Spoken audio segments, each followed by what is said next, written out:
Once we have exposed, the readings will come out in the dosimeter monitor, and then we record the readings for each type of experiment. Once we have made the first exposure, we adjust the equipment for the second exposure. In the second exposure, we place the lead sheet right on top of the dosimeter, making sure everything remains the same, including the factors, and then we expose. Okay, so the third exposure that we will make is measuring the exit dose using the dosimeter. The dosimeter will be placed underneath the phantom, and the lead sheet will be removed with all the factors kept constant. After we finish part 1 of the experiment, we do part 2. In this section, we change the factors using the same settings that we applied in part 1. So now we are exposing the exit dose. The phantom is placed on top of the dosimeter.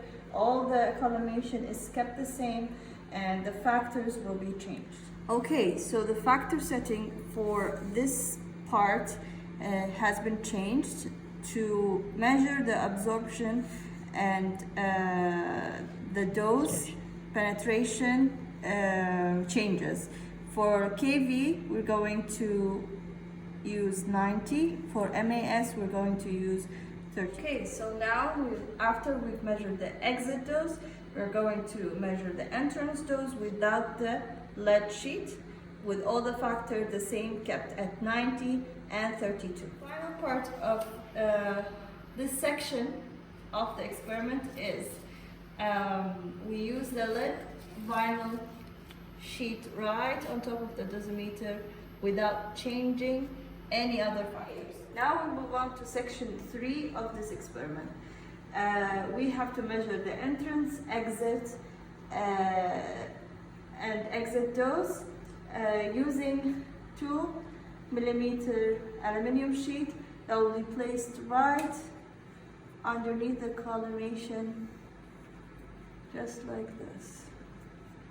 Okay, so we make sure that it's in the middle, and we set our factors as required. The final section of this experiment is measuring the X-ray using a type collimation. So the collimation is set on 5 by 5, and then we set up the dosimeter to measure the entrance dose, then with the lead shield, and then the exit dose.